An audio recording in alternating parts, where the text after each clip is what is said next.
Ladies and gentlemen, we are live, episode 17, Square Up podcast. AJ is not with us. He's taking the day off.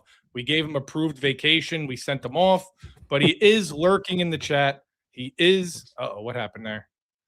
He's probably playing with the watermark setting. Oh, he made his whole thing a watermark. I'm not. I did that like 2 minutes ago. I know you're a tool, but you didn't have to make your camera just look like a tool. AJ is lurking I'm still here, in though. the comments. He's been yelling at me all morning. The production obviously is not AJ's standard. I cannot do that. I'm not as good as him. I never will be as good as him. Tom is God. What is going on? Oh, too funny. Beautiful start to this episode. We told Tom to get rid of his watermark, so he just got rid of his whole self. He doesn't want to be bothered. He can't be told what to do. Tom's a real one.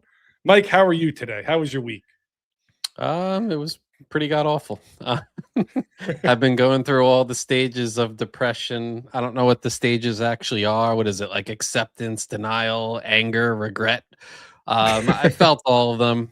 When the game ended, I legit walked into the bedroom, locked the door. Brielle couldn't get in. That's my wife. She just knocking on like, "You all right in there?" I sat in silence in the dark and stared at the wall.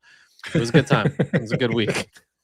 Yeah, so I'm glad you're doing better. We did that show earlier in the week when McDermott got fired, and you looked like we needed to take your shoelaces out of your shoes. But now you look better. I see you smiling. You're happy. I think. Are you looking forward to more football, or are you kind of just let's go to the off season now? I'm faking it till I make it. It's honestly the chaos surrounding the Bills organization has helped a little bit because it's been a Bills distraction. If I just had to focus on New England's clown path to the Super Bowl, I'd be so depressed right now. But you know, you live, you get sad. Bo Nix breaks his ankle, you break your heart. What's worse? I think the heart is. So yeah, it's been a week of depression. And Tom, welcome back. I know the chat was not kind to you last week. Listen, Jorge, if you're out there, I'm right here. I'm here. Excuse me. Ready for you. You and Lane Yiffin. And who is in here, right? Real ones show back up. That's right. I'm here week in and week out. The grinders. The other guys. You've been seeing Sad Mike. Has that been making you happy? Oh, 100%. Oh, Mike's here. Hey, what's going on? I just saw you. Troy will be with us in a little bit. He's having a little trouble with his camera. He's going to come in here, and we're going to let him really rip into Mike because he won. His history's written by the winners, so we'll see what he has to say, and I'm very much looking forward to it. But, yeah, that's pretty bad. You'd let a guy with a broken ankle beat you. It's embarrassing. Exactly. He went out there, broken ankle all game, and just dominated you guys. Whereas Josh Allen, he no broke broken his ankle at the end of the game. Yeah, there's no confirmatory evidence. I'm honestly not sure. Mr. Host, is this still the intro, or am I supposed to be Sad Mike in it? I don't know what's happening right now. Sad Mike it. Okay, so am I supposed to just talk about being sad, or can I talk about the actual game and what happened? Tell us what's going on with the Bills, how you feeling, the coaches, the whole thing. We have sad music? We got 5 minutes. I want to talk Bills Broncos, though. Is that allowed? We're going to get to that. Oh, yeah, go ahead. That's what I'm saying. Oh, yeah. Go ahead, be sad. So basically, it's fitting. You public viewers can't see it, but in the background, AJ has his internal chat name as Thanos right now. And I was actually talking to Brielle about this, and it feels like kind of it was Avengers-y in how the Bills lost. I feel like Doctor Strange came out, visited Bo Nix, and he's like, there's only one way in all the realities that the Broncos can win this game. And that way happened. And it was Josh Allen turning the ball over. The Bills had 3 fumbles, 2 interceptions. The first fumble happened. The Bills look like they're driving to go up 14-3. James Cook takes a shot. I'll credit the Broncos on that, even though, James Cook, ball security, he led the NFL in fumbles. Can't happen. But at least it was a big hit by Ufanga, so give the Broncos some credit.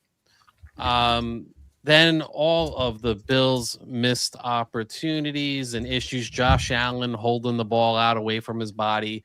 Why did the Bills even run that play. I don't know. With 16 seconds left, no timeouts, Josh Allen just went to rookie Josh Allen idiot mode. So I don't know what happened there, but in bad fumble that gave the Broncos 3 points before the half. They had 10 points in the final 22 seconds of the half. Josh Allen gets sacked, a sack fumble as well, and to like the casual fans, you think, oh, it's just the Broncos' amazing pass rush. Dawkins had Nick Bonito locked up all game long.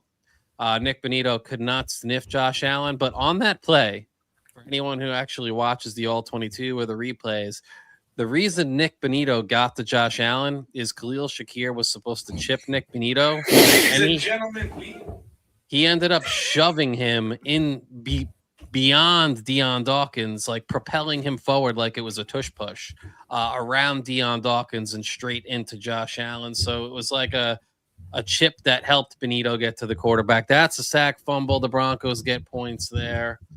And then I've been trying not to talk about is it a catch, isn't it a catch, because I will go to my deathbed knowing it was a catch. He caught the ball. He hit, his knee went down, his back went down. And the argument I've seen is that he didn't survive the ground. Like he hit the ground and the ball came loose and then the defender got it. The ball didn't come loose. He hit the ground, rolled to his back. He hit the ground, rolled to his back, and then the defender like tumble salted over him and ripped the ball loose when he was on the ground. And, you know, the history of the NFL, that's always been a catch. I've never seen anything like it. But even if that happens, it's the Bills' fault. They shouldn't have been in that situation. They outgained the Broncos by exactly 100 yards. They rushed on the ground for nearly 200 yards. And I have to give credit to Sean Payton, too, because it's just, again, like the crazy circumstances that led to the Broncos somehow getting a win is the Bills had two players get injured for one play each. On that one play, Sean Payton dialed up a perfect play on each of them for two long touchdowns that targeted their backups, and neither of those backups were even on the Bills at the beginning of the season. They hadn't played any meaningful snaps live in the NFL that season, for the most part, and Savage and Dane Jackson, and they both get beat for touchdowns. That's 14 points off of two plays where guys that had no business being on the field in an NFL game are on the field. Just knife to throat play calling by Sean Payton. So you got to give him credit there, but it's crazy. Dez Bryant playoff game, if you can throw that up from Butch. He says the Dez Bryant playoff game against the Packers wasn't a catch. Have to maintain. That's very different. And I believe now that would be called a catch because this one where he dove in. I'm mixing up the catch. Oh, that's Jesse James. Don't bring that up. Yeah. It's some bullshit if you want to fucking talk about it. It wasn't, the ball didn't get dislodged because of the ground. He had the ball in his chest and it got ripped out. A defender can't rip out the ball when the player's touchdown with control on the ground. It's just not how it works. If he was bobbling it around and then the player took it, I could see it. But again, the refs called what they called. But it just seemed like every bounce of the ball, every play that was inches or a split second difference went the Broncos' way. The Broncos had fumbles. The Bills guy came in and hit them in the backfield. It flew up right into Bo Nix's hands. Bills fumble every time it went to a Bronco. The refs calls in overtime about 60 yards of defensive pass interference calls. Pass interference, but right before regulation, the Bills had a chance to go up 8 points.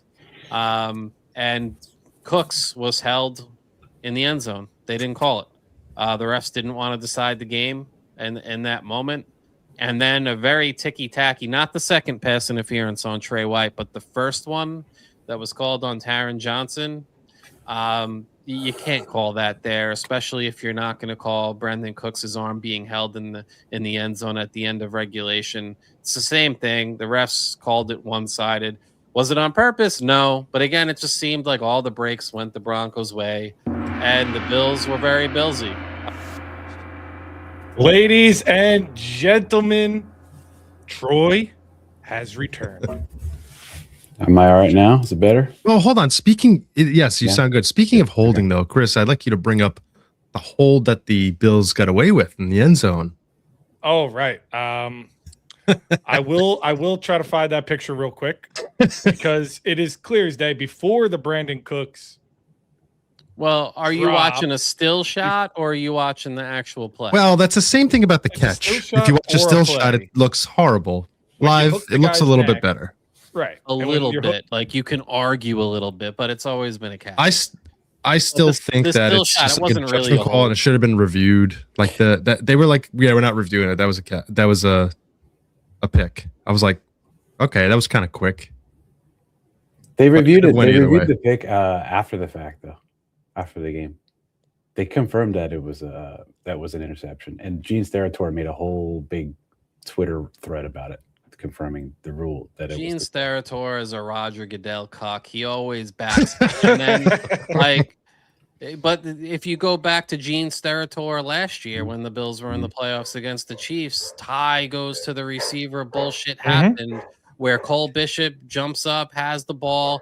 Xavier Worthy didn't even have two hands on the ball. He had one hand extended out away from his body, trying to hold the ball. The other hand, Cole Bishop had the ball. See my microphone? Like this. And they gave the catch to Xavier Worthy. And the ball hit the ground, too. And they still gave the catch to Xavier Worthy. And Gene Steratore was like, that's a catch. Well, so hold on. I think somebody in the YouTube comments knows about holding. You throw it up, Chris? Is this the Wander comment? You know, I don't care about sinners. Do you think she's a Broncos fan again? Why are we focused so much on losing teams? Let's focus on the teams. That's what I'm going to get to. I want to get to Troy. You know what I mean? We're going to focus on the Broncos as a losing team in a little bit. How happy are you? How ecstatic are you that you get to? Are you more happy that you get to come here and shit on Mike, or are you more happy that the Broncos won? You know, it's so bad for the Bills that I kind of even don't want to shit on Mike. It's so horrible.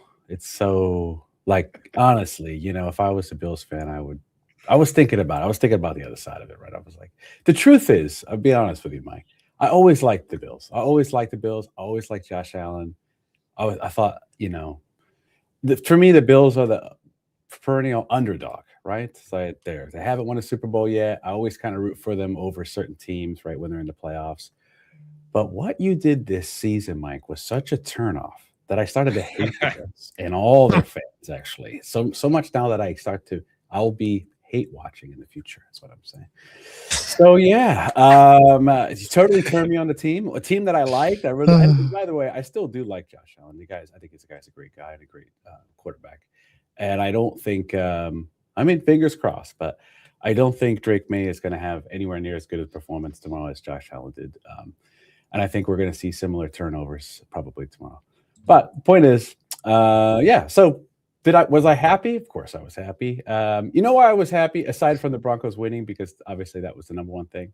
I was really happy that, to be honest with you, the only way that they win that game, they had to get 4 or 5 turnovers to even get close to winning the game. But if Bo Nix didn't actually outplay Josh Allen, they don't win.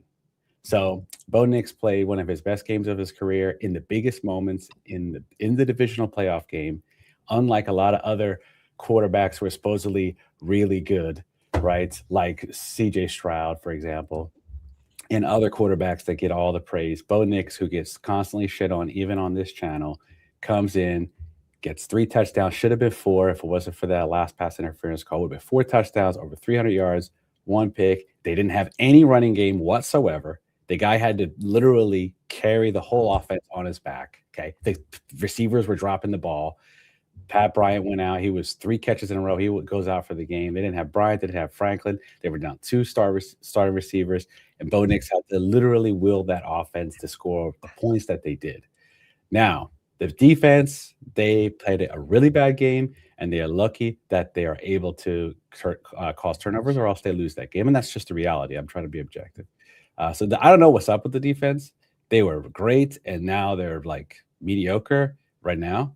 And, obviously the Bills have one of the best offenses in the league. So if you're playing like average, you're going to struggle against an offense like that.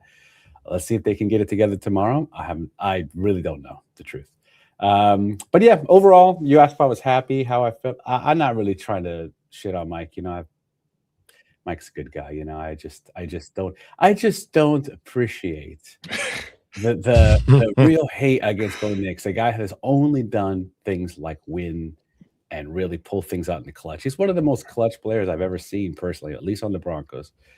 He's extremely clutch. He comes through in the big moments. The guy's playing well, and he's only in his second year. I think he has the most wins out of any quarterback in history now in 2 years. And you can't say that's all in the defense, guys, because he has bailed the defense out multiple times this year. So yeah, and without much of a running game either. So don't have a good running game. They have pretty average wide receivers. The defense was playing great, not anymore, and they're still winning. So especially the run D. Yeah. So all I can say is, I was really happy. The thing that made me the most happy aside from winning was just Bo Nix's performance and knowing that, okay. And now obviously the guy gets injured right after the game or right at the end of the game. So that was brutal. Yeah, it was brutal. I'm not going to lie about that. I mean, it was super deflating. And even if the Broncos somehow do win, tomorrow, I'll be super happy, but it feels a little bit like, man, doing without Bo Nix will feel not the same, but I'll be happy, because he got us here. You know what I mean? The guy right. Bo Nix sucks Vicks. Yeah. My extensive media training lately has allowed me to stay quiet through that segment. Usually I would have interrupted about 10 times during that speech. Mike's evolving. But yeah, I mean, overall, guys, the game last week was just from an entertainment perspective, was a great game. You know what I mean? It was very good. Definitely the best one. Right. I would like to respond to some of the stuff he said before we move on. I'll be quick about it, I promise. Yeah. Bo Nix, he played well, but I still think, if you're going to try and say Bo Nix is some excellent quarterback, he was still around 50% passing for the game. I don't think he was great. It was a good Bo Nix performance, but I don't think he's in the realm of Josh Allen, Drake May, any of the top guys. Is he an average NFL starter? Sure. And I like that Troy was honest. The Broncos really had no business winning that game. The Bills dominated, and it was a case of what I said all week leading up to it. If the Bills lose to the Broncos, it's going to be because the Bills beat the Bills in the playoffs again. And that's what happened. The Bills beat the Bills because we're talking some of these turnovers. They were just not forced at all by the defense. And then in the clutch moments, again, I'll give Bo Nix some credit. Bo Nix drops dimes in. The Bills have backups in for one play. So Sean Payton dials up the deep ball on the two plays where the Bills had backups in, and he found a way to isolate that backup one-on-one downfield. Savage overrunning it when it's a too high look. You play your half of the field as a safety in a too high look, and he overruns it to the other side of the field and gets beat. Great play design by Sean Payton. But again, Bo Nix, about a 50% passer again. I'm not that impressed with him, and it was the only way the Bills lose to a 50% passer. God, but yeah, I mean, but this is where I'm going to give Bo Nix credit, Troy. Josh Allen, this is the first year where I can't be like, but Josh Allen was historic. And no, Josh Allen was the biggest reason the Bills lost. And Bo Nix made the throws. Josh Allen dirted a wide receiver screen that would have been a touchdown to put us up 8 in regulation right before the end. He missed that throw to Knox. And granted, I give the Broncos credit. A lot of people aren't on that play. They did have a hand in his face when he was trying to make that throw to Knox, but he missed that throw to Knox.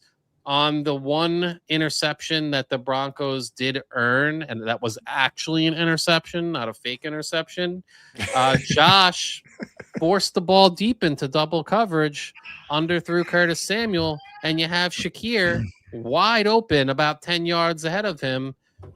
Josh just pressing in a way that I don't feel like he had to. So Bill shot himself in the foot. Josh Allen, not clutch. He's 0-7 in overtime now. And a lot of it, you could say stuff, but a lot of it in previous games, I'll die on this hill because I love Josh. Not his fault. This game, his fault. And I agree with Troy. Bo Nix outplayed him, not because Bo Nix had some worldly game, but because Bo Nix didn't make the mistakes that kill you in the playoffs. So that's why the Broncos are trotting on, and the Bills and me are very sad right now. Isn't it crazy how I feel like the Broncos won, so I need the last word. But you go next. Sorry, you go first, and then I'll take the last word on it. No, I was just gonna say real quick. It's funny how they and I love Josh Allen, but I'm just gonna like shit on him real quick. They changed the rule. They changed the rule for him, and then he still can't win. Like the whole overtime thing, it was kind of like it's just so crazy. That whole talking point is so dumb, Tom. Like, don't lower yourself to say that they don't change the rules for the Bills. Every team in the NFL, this is how because of that they game. go to a meeting, they vote on the rule, just like with the tush push and all the kickoff changes. Every NFL GM gets together, they vote on it together. This isn't like a Josh Allen Olympics. I think everyone wants a dumb that talking point. You wanted that rule change, but it just so happened it was because of that game. Right. People feel bad for Josh. You know, he can't win on his own. You saw it. He choked. Bo Nix didn't. McDermott choked. He's unemployed. Peyton didn't. He's going to the AFC Championship. Well, McDermott, I was very outspoken. Is this a later segment? Should I save it for later talking about No, we're probably not going to talk about the Bills really past this. Yeah, the Bills aren't in the playoffs anymore. So yeah. All right. So I'll do this real quick now. Earlier in the week, McDermott's coaching the Taliban. I was very outspoken that I think the Bills made a mistake firing McDermott. I think he was the best. He's the best coach that's still available right now. In my opinion, but him or Nate Hackett.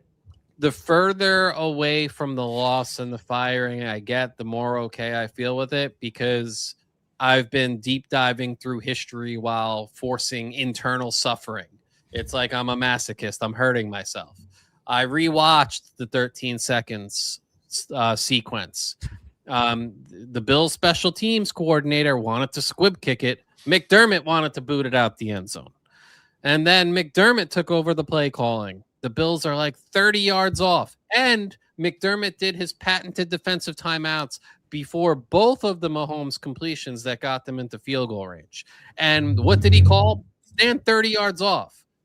Troy, in his Bo Nix or whoever jersey that is that he's wearing, I don't know, could have completed both of those passes that Mahomes did to send that game into overtime. I'm confident in that. And tell him, Troy. Tell him. Is it Elway? It's Elway, isn't it? There's scar tissue. There's scar tissue on top of scar tissue on top of scar tissue. And I think it's become a self-fulfilling prophecy in Buffalo where you get there, one thing goes wrong, and it's like, here we go again. And I think the moment Cook fumbled, Josh started pressing. Here we go again. Bills in the playoffs, going to find a way to lose in the divisional round. And we did. So now I don't know who I want at coach, but I'm okay with the move, and we'll see what happens. All right. Can I please get the last word now? Of course. The only real, I mean, I know Mike wants to cry about the loss, and that's okay because I'd want to cry about it too. It's totally fine. But the thing I have a hard time with you saying is the Broncos have no business winning. That's not what I said. The truth is, turning the ball over in the playoffs pretty much is going to make you lose. And only one team did that. So the team that didn't do that probably should win. And so the Broncos do have business winning, and they did win. So that's what I want. That's the main thing I want to say about that. Second, I just feel really good about Bo Nix. I feel better about the offense in the future too, considering the Broncos, I think, are around $38 million in dead cap this year. Imagine how much more talent they'd have all because of Russell Wilson and that garbage experiment we had there with him. So $38 million in dead cap, and they still have a chance to go to the Super Bowl. And I would give, honestly, my personal feeling on it is if Bo Nix was playing this week, I would give the Broncos like a 60-40 chance to win this weekend. That would be my honest take on it, like a 60% chance. So that means that I think they would be the favorite going into the Super Bowl with that much dead cap and a guy in the second year and a guy who's continually clutch. And you don't have to like them, but the results are the results. That's all I can say. I think it's well said. Tom, catch or not catch? In that game, it's weird. You have to compare it to the other catch that happened in the same weekend, and I feel like it was less of wait, Tom. I saw an amazing breakdown by Michael Irvin about comparing the two catches, and he said they were completely different, and he broke down the rule behind it, and he explained it. Well, yeah. That's what I was going to say. The Miami game where he was coked out? No, I was going to say, like, I initially thought that it was a catch, and then I saw the next game, and I go, that first one I don't think is a catch anymore, if I'm comparing the two. Oh, I see. Okay, sorry. So it's like I was swayed. I still think it's very gray and it's subjective, and that's why I think it's important to have humans still make the calls, because it's always been that way. There is a little bit of drama and human error to it. So I don't think that was a catch. I want to know, guys, why? Because it was ruled an interception, and then the NFL basically said, "Yeah, that's the correct call." Why is no one's giving praise to Jaquan McMillan for making the play of the game? Great play, and it was a catch. It's being overshadowed by the drama. So he really made the play of the game. Him and Bo Nix with that throw to Mims. So yeah, that's my take on it. But yeah, I think we're going to dive right into the AFC Championship game then, right? All right, let's do it. New England Patriots at Denver Broncos. New England Patriots are 4.5-point favorites. The over-under for this game is 42.5. As we all know, Bo Nix obviously done for the year, broken ankle, end of the game. Does that first question for you, Troy, is obviously how do you see the game? And number two, what do you think the spread would have been if Bo Nix was playing? I saw that. I saw it come out that it would have been +1.5. Broncos would have been +1.5? I'm sorry. Broncos -1.5. -1.5? Yeah, they would have been favored by 1.5, just like they were last week against the Broncos. Yeah. Which makes sense. I think it was the line was 5.5 originally. Now it's moved to 4.5 plus. So they're saying that Bo Nix is at least worth a touchdown or around that. I would agree with that. I think my honest assessment of this game, guys, like truly, I think I would have given the Broncos about a 60% chance, like 6 out of 10 times they win the game with Bo Nix. I think it's flipped now. I think it's like 40% chance to win the game, which is still pretty good, actually. So it's almost a coin flip, in my opinion, right? And the reason for that is because Jarrett Stidham has been in Sean's system for 3 years. And the reason why I'm even giving them 40%, to be honest with you, if it was anybody else, it'd be more like 20%, truthfully. But I feel like, okay, I'm not confident in Stidham, by the way, because I haven't seen him do it in a Broncos uniform. But I could say 3 years. I think he's going to run the offense very well. The only thing I don't know is in the moments where it's 3rd and 8, 3rd and 10, those moments where Bo Nix somehow keeps pulling it out. I don't know if he's going to be able to. Do I think he'll be able to keep the offense moving, right? Move the chain sometimes? Yes. Do I think he's going to be able to clutch it out like Bo Nix? I don't know, and that's what makes me think I'm not as confident in the game. I do think, and maybe I'm delusional. I could be, because I'm a Broncos fan. I mean, we're all delusional, I think, about our own teams, to be honest with you, but I'm trying to be objective. I do think the defense will play better this game, and I don't think the Patriots have a good offensive line as the Bills. And by the way, I have a quote, and this is relevant to the game here, guys. I have a quote from the Bills offensive lineman about last game, and I think it's relevant to this game. All right, so let me see. Let me bring up the quote, and Mike's gonna know who this is. Spencer Brown. Okay, he says, "You can't blame the officials. That's not what I try to do, but you're letting the guys play all game long. I was holding the piss out of some people today, and they didn't call it. Like somebody was holding in the end zone that would have ended the game. There was a 3rd down right before we kicked the field goal. I was holding Cooper hard, and they didn't call that. They were letting the boys play. That's a well-coached team." Okay, so basically what I'm saying, guys, is the Bills linemen were admitting to holding the Broncos linebackers and DNs, right? Now, my guess, my hypothesis is Peyton and the Broncos probably went to the league and said, look at the tape. They're getting held. They're holding in the end zone. Can you guys please call it a little more fair, right? On top of that, On top of that, I think the Patriots, their left tackle really been struggling in the playoffs, right? I think they're going to have to give him a lot of help this game against Benito. He looks like a turnstile out there when I've been watching him. He's getting beat constantly. He's got like T-Rex arms or something. I don't know what's going on. But because of that, they're going to have to give Benito help. That's going to open up Cooper and the D tackles, right? Zach Allen and the boys in the middle.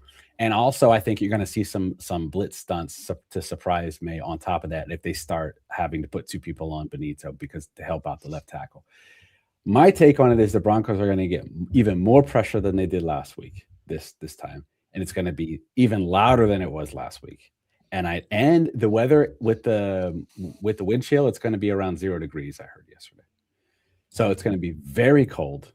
It's going to be, high at altitude. I think the Broncos somehow can pull the game out, but in order for the Broncos to win this game, the defense is going to have to keep them around 20 points, in my opinion, which I think they can do. And the offense is obviously going to have to score more than 20 points. I just think that Jarrett Stidham has to be very, Bo Nix like and not turning the ball over. And you know what's like, because Bo picks, people all say that, but really he's not a turnover machine.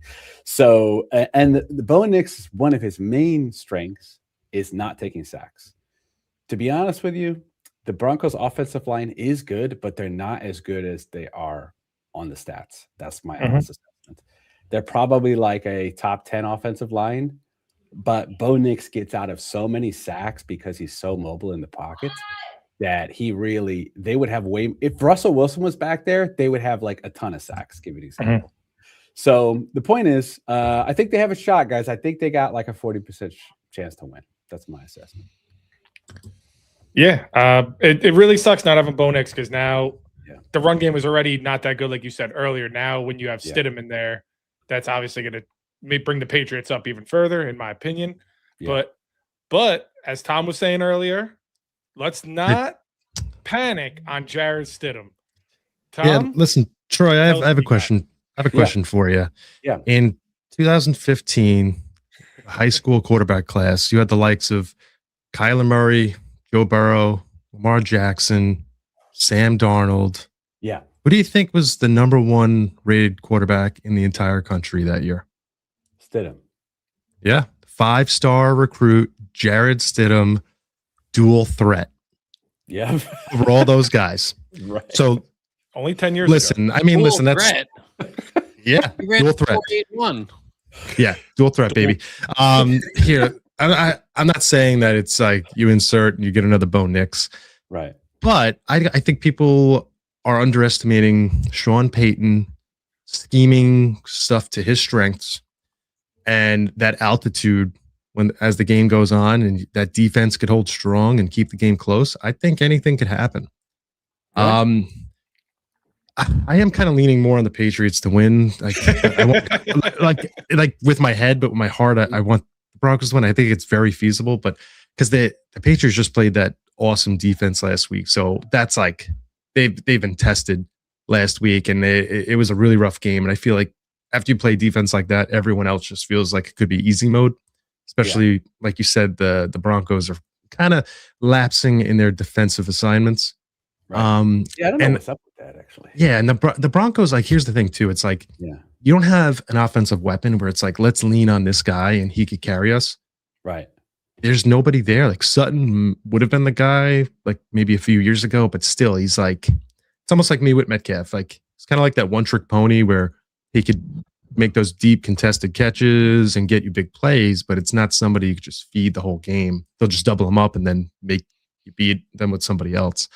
That's tough. You're going to have to ask Stidham to do a little bit more than he's used to stepping into this role. I mean, Foles did it. I feel like if Foles can do it and with his ability back then, it's like it wasn't anything special. Nobody thought Foles was going to do anything, and he got it done. I think they could do it, but I don't know if I'm going to make a pick here. Let me make official. Go on the mortgage record. on the line. Mortgage on the line. I would take the Broncos to cover, but the Patriots to win. And FanDuel's kind of baiting you here. Whenever they do the -4.5, -102, they kind of try to bait you to all pick the Patriots. So, and we all know sports are all fixed. So, I'd like to do one quick reply to Tom, and then I'll show. Go ahead. So, you were talking about Jarrett Stidham, right? And you were talking about I just want to make one point. The Patriots were at home last week, right? And they turned the ball over how many times? Or how many fumbles? They had a ton of fumbles. That was a slop fest, I think. They were at home, and they still struggled against that defense. The Broncos pass rush, the pass rush is not the problem. It's the middle of the field coverage that's the problem with the Broncos. At home, man, the Broncos pass rush is going to be a problem for the Patriots in Denver. And it's going to be just as cold, if not colder, like you said. If they struggle at home against the pass rush, that's what gives me a lot of hope about the game, to be honest with you. It's not so much Jarrett Stidham. I think Jarrett Stidham is going to play pretty well. I'm not sure if he's going to be clutch, but I think he'll probably play pretty well. But, that's my hope is the Broncos can create some turnovers like they did last week, and I think it probably will. That's my take. Yeah, May is known to force some balls in there. He's like Josh Allen, where he kind of tries to do the hero ball stuff. So maybe get him to take a couple risks, get a couple turnovers. And that's not a slight against Josh Allen. I mean, he's forced to do it. We've pretty much seen the light shed on the front office where you really see the root of the problem up there. It seems like it's the front office. They just don't know how to manage, and they're just pointing fingers and blaming. And it's no, it's you. You haven't given this guy help. Right. But but going back to the game, it's going to be tough. It's going to be, hopefully it's a good game. Stidham should just play safe, and it could keep it close. They can get it done, but I just think that the Patriots coming in way too hot right now. They need to figure out a way to get Will Anderson out there in disguise in a Broncos uniform. Yeah. But Mike, you came in first this year, right? In the picks, weren't you number one with Tom? I was number one the whole way until week 18, where Tom overtook me. I had a terrible week 18, but everyone was mentioning their players. It was a fake week. We shouldn't have counted it. You don't play your fantasy football in the final week, so I do consider myself the winner. But technically, the great ones find a way. That said, what did I just listen to for the last 10 minutes? Is this suddenly the Broncos propaganda network, or is this Kaiju Live in the Square Up show? I'm so confused by what everyone just said. First of all, you guys, a bunch of you mentioned the altitude. The Bills went into altitude on 5 days rest versus a rested Broncos team with 12 days rest. That's not the case this week. They're both rested. They're going to be fine. The altitude isn't that big of a deal in Denver. I saw someone say something like, in a game of football, they only play 15 minutes of actual football because of the running clock, stoppages, things like that. They'll be fine. I'm not worried about the altitude at all. As far as Drake May versus Jarrett Stidham, all this Jarrett Stidham hyping is ridiculous. Drake May and the Patriots are going to win this game. They're going to cover. I've been predicting all week that the Broncos would not score an offensive touchdown as my hot take. I think they get 3 field goals. I'm going 27-9 Patriots in a clown mode, easy path to the Super Bowl.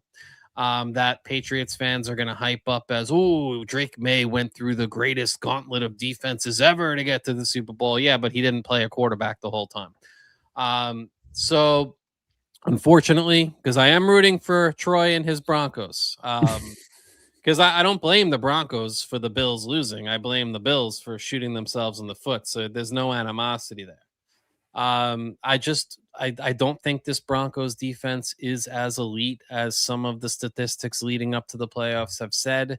They've been vulnerable ever since about the Jags game several weeks before the end of the regular season. They gave up 450 yards of total offense to the Bills.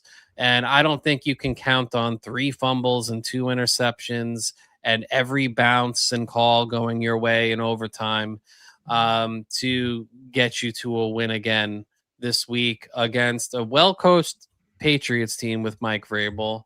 Drake May, someone said, oh, Drake May is kind of like John. No, he's not. Drake May doesn't go Superman mode. He sometimes holds the ball too long and takes sacks. He's a rookie. It happens. So maybe you can get a strip sack, that type of deal. And every now and then he'll like fail his mechanics, and he has a high release sometimes, and the ball sails high and long. So maybe he'll sail a pass high, and the Broncos will get one. But this isn't the 5 turnover day. I like the Patriots to win this game. Very easy, unfortunately. And the Patriots have much better weapons than the Bills do. And the one hope for the Broncos, other than mysterious turnovers again, which I don't think you can expect to get another 5 turnover game for the second week in a row, is that offensive line for Denver.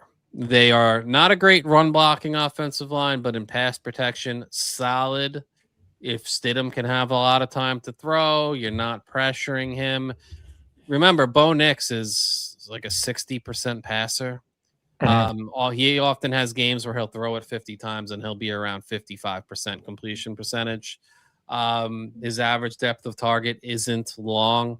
So Jarrett Stidham, though, in his career, he likes to throw the ball down the field. If they can get him to just be conservative, game manage how Bo Nix game manages, they do lose his running ability, unlike whatever the hell Tom was saying. This dude is not a dual threat, Tom. He can't run. 2015 number 1. In like City revenge game, baby. In like his 20 starts, Bo Nix probably has one game where he's rushed for all of his like 17 starts combined for Jarrett Stidham. Stidham revenge game. Loading. So Stidham revenge game, baby. If he doesn't take bad sacks, if he doesn't turn the ball over, then maybe, because I don't think Bo Nix is a world beater. So if I were to come up here and be like, oh, the Broncos are done because of Bo Nix, I'd sound like a massive hypocrite. But I think that's the only path. But it's very tough to ask when this guy hasn't played in a meaningful NFL game in how many years? 2 or 3 years ago, I think, was his last start. Yeah. And this Patriots defense, they're not the best, but they're no joke now that they have their wife, their girlfriend beater and stuff healthy. I and knew Williams healthy. I knew it. And Christian Gonzalez out there. So I trust Sean Payton to help them, maybe game manage, but I just don't see them getting in the end zone because they can't run the ball. When things get tight, if they make it into the red zone a couple of times, I don't think Stidham's going to get it done and get them in the end zone. Listen, I agree with everything Mike just said, unfortunately, because I hate the Patriots. I like Troy a lot. I really do. I want him to be happy. I'd rather him be happy than any Patriots fan in the world. I'd like to see the Broncos win it all. But I don't see it. But I do have – you know what? I do. I'm changing my whole thing. Everything I just said is fake. Come here, Jarrett Stidham. Listen, don't play conservative. Huck it, chuck it. Jarrett Stidham, 325 yards plus 1,100. You're behind on that car. You put $100 on that, and you either pay off your car or fuck it, let them take the car. You don't need it anyway. It's going to snow. You're not going to need a car.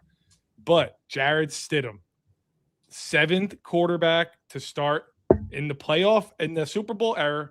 He's the 7th quarterback to make his first start in the postseason. 7, lucky number 7. We have that going for him. 2019, drafted by the Patriots, 1st overall. People forget that. He was the number 1 draft pick. He was the 2015 number 1 recruit. They gave up on him. Obviously, he wasn't the number 1 pick, but this is a big revenge game for him. He's going to come in. He's going to huck it. He's going to chuck it. Don't play conservative. Win us some money. Send him to the Super Bowl. I'm jumping on the Patriots bandwagon, though, because I am going to mush them into oblivion. It's time to send them to the depths of hell where they belong. Wow. Well done. Okay. Well done. Well, one thing to note about and I'm curious what you guys think about this, because I don't know if Jarrett Stidham comes out and plays very well, right, and wins this game. You trade Nix, obviously. No, what I mean is it could change his whole life. Literally, it could. You know what I mean? He's gonna, like, this one game could change his life, actually. He's going to rot up there in East Rutherford for the next 3 years and get $100 million guaranteed dollars. If somehow he plays well in the Super Bowl, I mean, we're talking about a guy making $5 million a year, whatever, to $30+ million a year. You know what I mean? Like, somebody's going to want to pull. So this one game has the potential to change this man's whole life. And I feel like it's almost like that Eminem movie where he's like, Mom Spaghetti. He's been waiting for this moment. You know what I mean? And he's finally got Eminem movie. So the amount of Instagram models he can get just off this game. You know what? It's just very intriguing because it's like from a human perspective, you got one shot to change your life. Can you do it? You know what I mean? It's one opportunity.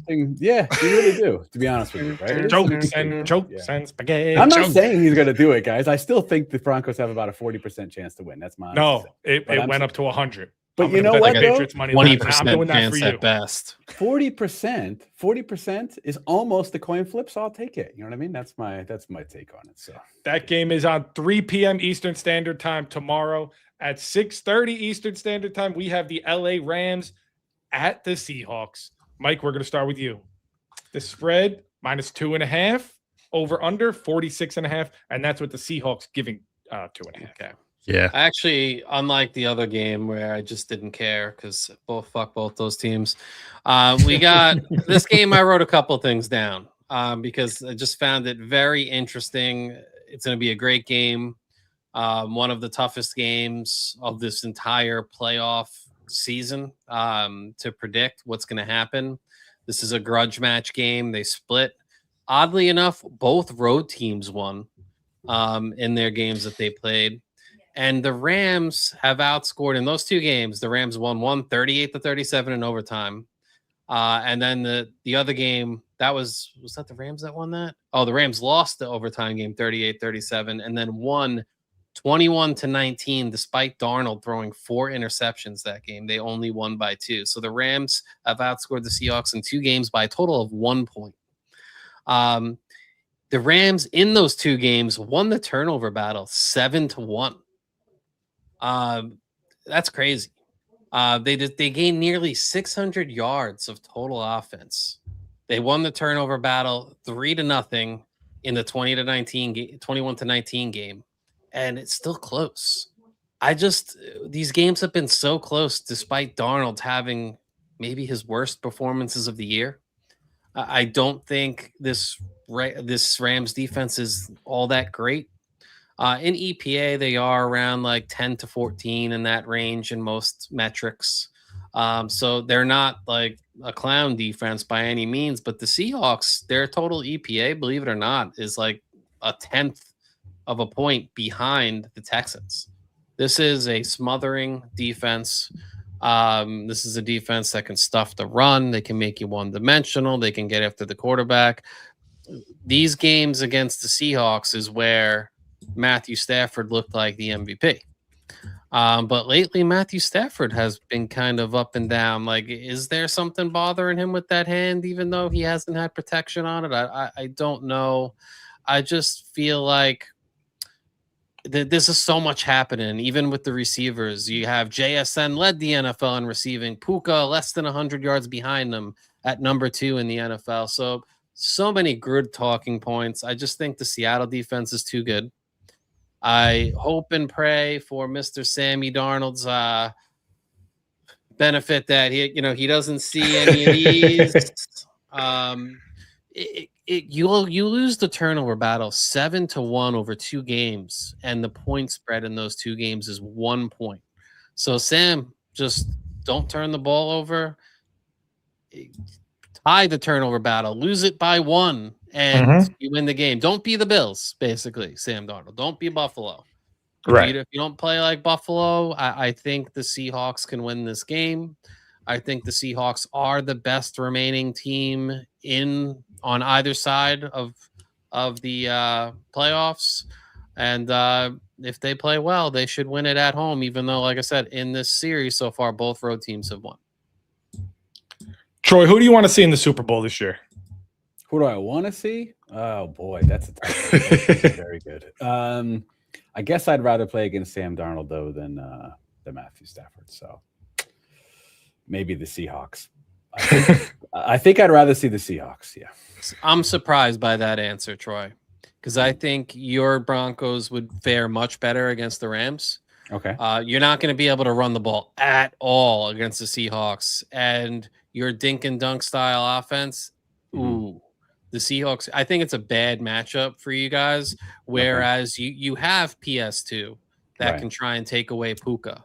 And then you double up Devontae. I think the matchups there are so much better. You should want the Rams. Okay, Mike, I'll go with you on this one. I kind of thought my pick was for the Rams anyway, so I thought they were going to win this week, so sure. All right, let's go with what I'll go with that. That's fine. All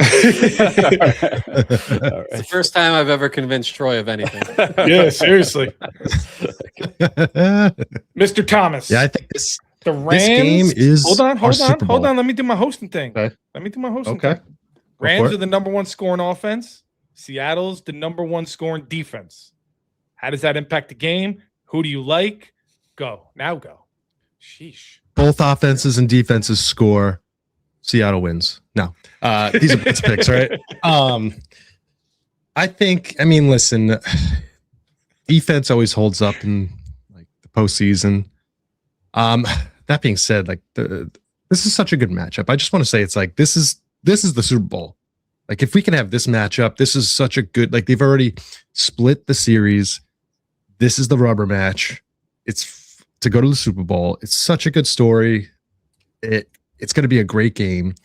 JSN's going to be routing bitches up the second to last time. Because I think it's going to turn into a shootout with this one. Matthew Stafford is just on God mode all the time.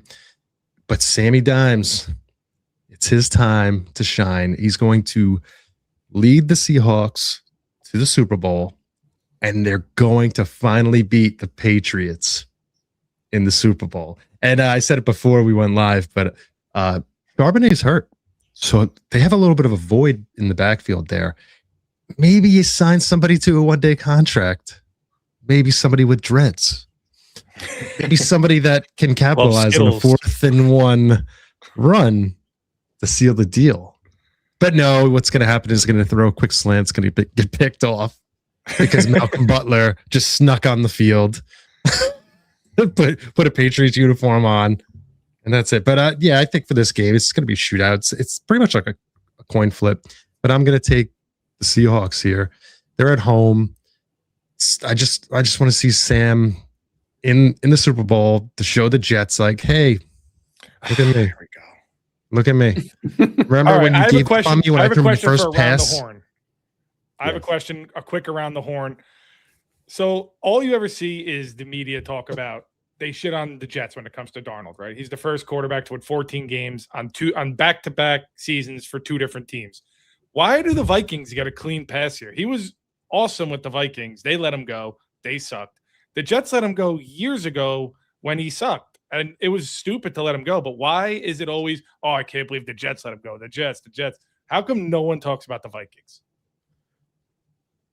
I'll start. I think the Vikings the Jets need more success. Like the Vikings have had decent teams in the recent past. The Vikings had an excuse.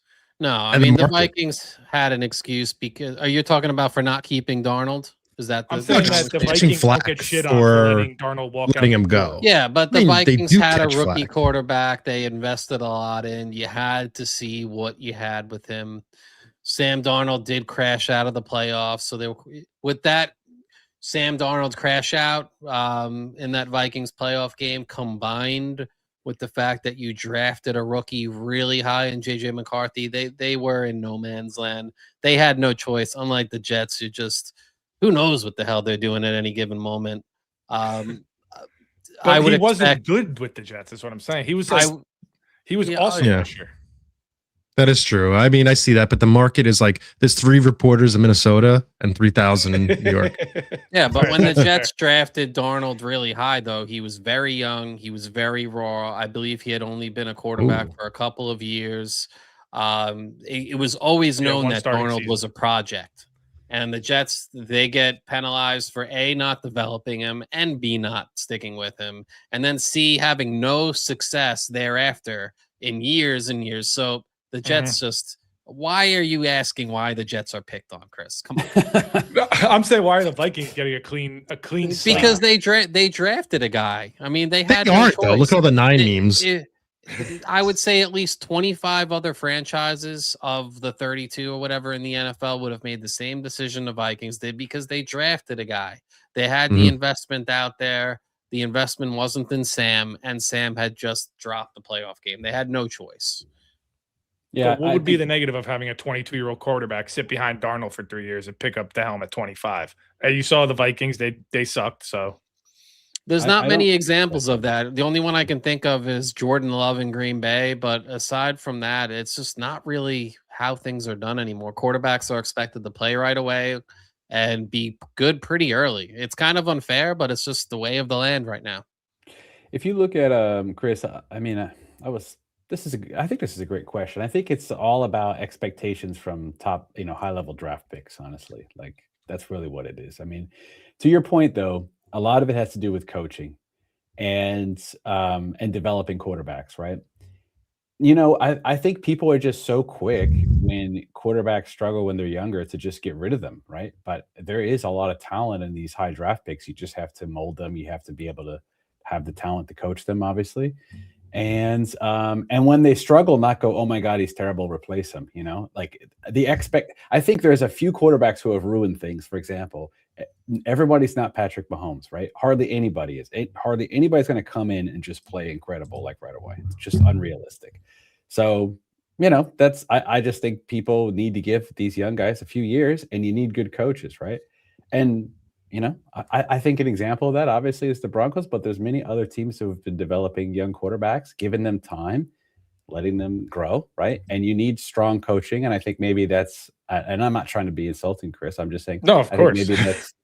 I think maybe that's something that the Jets have lacked, is what I'm saying. Yeah. Oh yeah, for sure that. Yeah. I'm not defending the Jets. They're absolute trailer. But it's weird because a reverse example of that is CJ Stroud. He came in and performed elite his first year and has been worse and worse every year since. Yeah. And I think the CJ Stroud thing is interesting because I don't know if you saw that podcast where after his first year, they asked him like, who were the top 5 quarterbacks? And he put himself as like number 3 or whatever. Yep. That mentality means you probably don't have a growth mentality. Mm-hmm. Like, just because you did great one year doesn't mean, the defenses, that's why they call it the sophomore slump, right? The defenses are going to adjust to you, what you already did in the first year. And you're going to have to continually grow. So I think, we'll see if CJ can figure it out. I mean, he's got a lot of talent. He might be able to. But I could see a situation like with like the Lions. They try to swap him with another quarterback because I don't think CJ Stroud's ever going to get you to where you need to be. No, he gets flustered, and then that's the key. You take away his one weapon that he has, Nico Collins, and that's it. Like he's done. You just pressure him, and he just folds. Yeah, that's what it seems like. Finally, on the bets section, it's highlighted. We're finally there. Like, you got anything you love this week? I was too busy being sad to even think about betting. So no. I didn't even watch the games last week after the Bills dropped out. We couldn't get in touch with Mike. I couldn't do it. So you could skip me on the bets section. Anything you love, Troy? Well, I didn't get to give. I don't think I talked about the Rams game, but the. Oh, I'm sorry. Yeah, go ahead. As far as the bets go, I'll defer on the bets one, but I'll say this on the Rams game. I hear all this talk about how Seattle has like the best defense, and they're so much better than other defenses, even better than the Texans or the Broncos and people like that. But when I watched that game, Week 16, what did they give up? I have the numbers in front of me. 581, almost 600 yards of offense they gave up to the Rams, right? Guys, 600 yards? That's insane. There's no way that you can claim that you have this incredible defense when you're giving up 600 yards. Now, their defense is very good, but they can be exposed, just like all the defenses. I'm gonna be honest with you. The only defense that I think, to me, the number one defense, unfortunately, was the Houston Texans. If CJ Stroud didn't turn the ball over 50 times or whatever, they would easily win that game. So the Texans defense, and then after that, you have the Seahawks and the Broncos, but the Seahawks and the Broncos have holes. And hopefully you could just, outplay your holes. But every team has holes. I mean, there's no perfect team, right? So I guess what I'm saying is I think I'm going to go with the Rams on this one, guys. I just think that Stafford is going to outplay Darnold, and the Seahawks are going to give up one too many touchdowns and yards to Rams that people don't expect. And the Rams, now, is the Rams defense suspect? Yes, they are. So it probably will be a very close game and come down to the end, just like the last game. But I'm going with the Rams. Yeah, I don't have too much faith in the Rams covering a Hail Mary either after last week. Yeah. Yeah. Can we all just agree that we're all happy that we don't have to see green or red in the Super Bowl? Like, yes. Come on. Like, as long as the Patriots lose, I will accept. Yeah, it's like if they don't make it to, that'd be great. But it's just like the Chiefs and the Eagles. I'm like, thank fucking God that we don't have to watch another Super Bowl like that. Oh, Mahomes gets it with on the last drive. Oh, he's gonna win. Just to piggyback on Troy too, when he said they gave him so many yards, and like they only averaged the Rams only averaged like 3 yards a rush too. So they gave up all those yards, knowing that they were basically trying to throw the ball all game. So it's he said it's not a great defense. Right. They're good, but every defense has holes, and some teams can just expose them. You know what I mean? Right. And I think the Rams know how to do it. So, and if you're on the field all game, that changes things. Obviously, you saw the Texans at the end of the game; those guys were tired. They were, yeah. Mike, you look like you want to say something. No, I was just felt bad. I had no bets. So I was thinking maybe AJ Barner anytime touchdown. I'll be cheesy and go with the simple anytimes. I was gonna say Stiddy anytime touchdown. You couple that with the May anytime touchdown. Ooh. That's a lock right there. You got 2 really good dual threats. Yep. Wow. Yeah, that's pretty good. Please, nobody put any money on a naked bootleg touchdown. Naked bootleg near the goal line, I feel like is such a Peyton move where you got Peyton Manning did it once. You have Sean Payton in this game. It's so facto naked bootleg touchdown. Naked bootleg. And he's going to be actually naked. Guys, if the Broncos win this game, what happens to Sean Payton's status? What happens if Stidham plays well? They win. I mean, listen, he's up there on the Rushmore of coaches. I mean, he already is like up there as one of the greats. I mean, listen, you traded for him for what, like a first round? Yeah. First round. Yeah, like we had a horrible situation with Wilson with all the dead cap money. Yeah. Yeah, like if Tomlin wanted to still coach, I feel like people would be offering us crazy shit like that too. Right. But people wouldn't want Tomlin. Come on. Not for a first round pick. I don't know. I feel like oh my goodness, get out of here. You give me Josh Allen with the Steelers. Steelers have a couple Super Bowls. I have a question for Mike before we end the football stuff though. Mike, what do you think about Phillip Rivers potentially being the Bills head coach? I saw that yesterday. I was like, wow, that's interesting. I heard a soundbite of Phillip Rivers. He was in the Colts locker room still at this time, so it's weeks ago, where he was coaching his son's high school team. They didn't win the championship. They made the semifinals 2 years running. He couldn't even get a high school championship. That's funny. Yeah. I'm fine with Phillip Rivers, maybe like a QB coach for Josh Allen, working with the OC, helping I agree. Some quality control type thing, getting his foot in the door. I don't think you jump him to NFL head coach, but the Bills do have a major vacuum as having a guy that's like a leader of men, so to speak. That's why Mike McDaniel canceled his interview. He knew he wasn't the guy. And I think Mike McDaniels is an amazing mind. Yeah. I just don't see him as that leader quality. How can you lead in capri pants?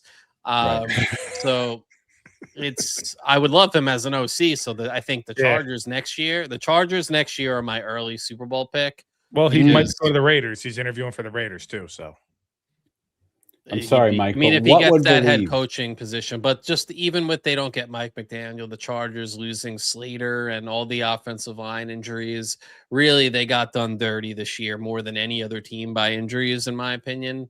Or else I think we might have them in the Super Bowl right now. What would lead you to believe, Mike, that Justin Herbert can play well in the playoffs? He's the worst playoff quarterback I've ever seen. What if? Yeah, I mean, I just think if Justin Herbert was also running for his life all season and playing through injury after injury. He was getting beat up, like play in, play out all week. And I think when that happens, it gets in your head as a quarterback. So I do think he would need a reset, because you, like the Sam Darnold seeing ghost thing, you start feeling pressure that isn't there. and you start running too early, running into sacks, rushing throws, it ruins your mechanics because you got to be able to trust your offensive line. But what about Phillip Rivers had the same issue? But isn't Mike? Seriously, I'm not joking. I think he's 0-3 in the playoffs. Yeah, no, he's been absolutely terrible. 0-4 this year now, I think. The last year he threw 4 interceptions. Yeah, with that offensive line, though, I just think they're going to protect him so well, and his talent is undeniable. If he has clean pockets and he's just able to sit there, and he's got McConkey and Keenan Allen, if Keenan still plays next year, he's old, and Quentin Johnson and whoever they may draft, there's a lot of good receivers there as well. He just had weapons. Amari and Hampton if they're healthy, and he's going to have the clean pot. Their offensive line was awesome. Before they all got hurt. He's just got the opposite of a clutch gene. He's just not a clutch. Every time he goes into playoffs, he just chokes, man. He did the same in college. Yeah, I mean, if there's a clean, if he has clean pockets and a strong offensive line, I think he can do it for you. All right. Well, I have an amp. Yeah, exactly. Herbert is captain. What if? It's always an excuse. I'm not as hard as saying. What if he had a line? What if he had a running game? What if he had this? What if he had that? Go win a game. They would have been tough to beat if they had a healthy. That's funny. But my lock of the week is Jarrett Stidham, 200. That's gonna minus 118, 200 yards. Stidham's gonna have a day. I believe it. I feel it. Yeah. But I'm gonna do you a service, Troy. I'm gonna bet Patriots money line for you. Okay. That's at least a 7-point swing. That's a mush. That's a mush. Hit him with the mush. Hit him with the mush, baby. All right. Anyone got anything else that they're looking forward to? JSN, listen, if you're going to win, you lean on your best players. I feel like you got Puka and Devontae on the other side. You need to feed JSN.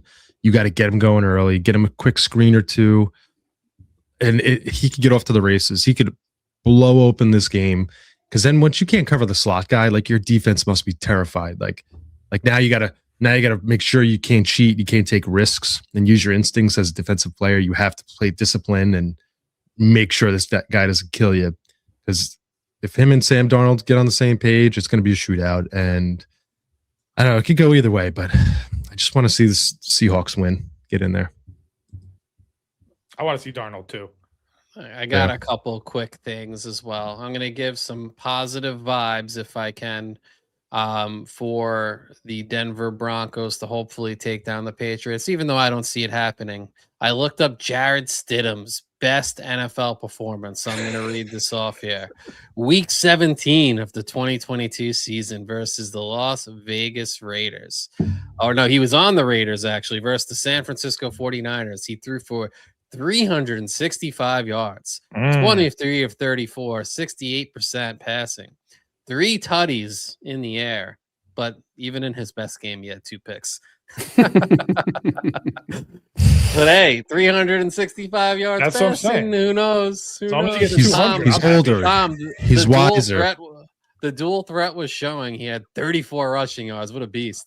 2015's #1 dual threat quarterback. You don't need 34 rushing yards when you're 5 yards away from the goal line, my friend. That's right. I think, guys, I think Sean, I mean, this is my fingers crossed, my hope, right? I think Sean Payton is going to call it the game of his life. I think he sees this as a personal challenge. Did you guys see his press conference right after when the Bo Nix thing happened? Mm-hmm. He was just like, he literally said, watch. That's literally what he said after that. So I'm like, wow, okay, this guy's super confident. You know, maybe I think he's very good at that, like building confidence in the team. And I think that was an example. So we'll see if it actually and his game plan, like usually when they draw up their first like drive, that's going to set the tone. You're going to see right there, that's their best punch. If they can't do anything there, that's going to tell you the tone for the rest of the game. Yep. And if they can't get the ball moving, I don't really have any confidence in Stidham moving it at all. Mm-hmm. If they can't scheme it up in the first 10 plays they have usually. Mm-hmm. Yeah. When you got to navigate the blitz because Patriots are coming for him. So if they can navigate it, get them to stop coming after him every play. Yeah, when kept clean, Stidham is as good of a thrower as Nix, if not better. But he can't move off his base. If you move Stidham at all, he's a complete joke. Whereas Bo Nix can run around, he can throw off platform. You know, he could do those things. Stidham, no, not so much. Dual threat. He's dual threat, Mike. But for some reason, D'Amico Ryans wouldn't get the ball out of Stroud's hands where Peyton's going to. Can I end in one draft note from my Billsies people? Go ahead. Draft receiver. As much as I would love just off-season talk for us losers of the world who don't have a team in the hunt, the Bills need a receiver. I don't think there's a receiver in the draft worth drafting in the first round. So that's my take on that. So for teams like mine who want a receiver, I don't see one that I love. You could throw some names out there, but I don't see it. Even Tate, he's heralded as the top receiver right now by a lot of people. He's not even the best receiver on his team in college. Not a whole lot out there. If you're looking at a quarterback, I think it's pretty thin at the top after Mendoza as well. This is not a talented draft. So I think this free agency is going to be a free agency of a lot of trades. I think there could be some big things happening, especially with 7? How many coaches were fired? 7 at least already. A lot of new regimes coming in. People are going to want their own guys. I think it's going to be a pretty stacked offseason. A lot of teams making a lot of interesting moves. Name to watch: Elijah Surratt in the second round. He's like a 4.5, 4.6 guy, though, isn't he? He's slow. He's a Keon Coleman that can catch. Oh, and can sign his name. That's part of there's no wide receiver that I think because there are some guys that you like. Oh, they're route technician sort, or they have good size.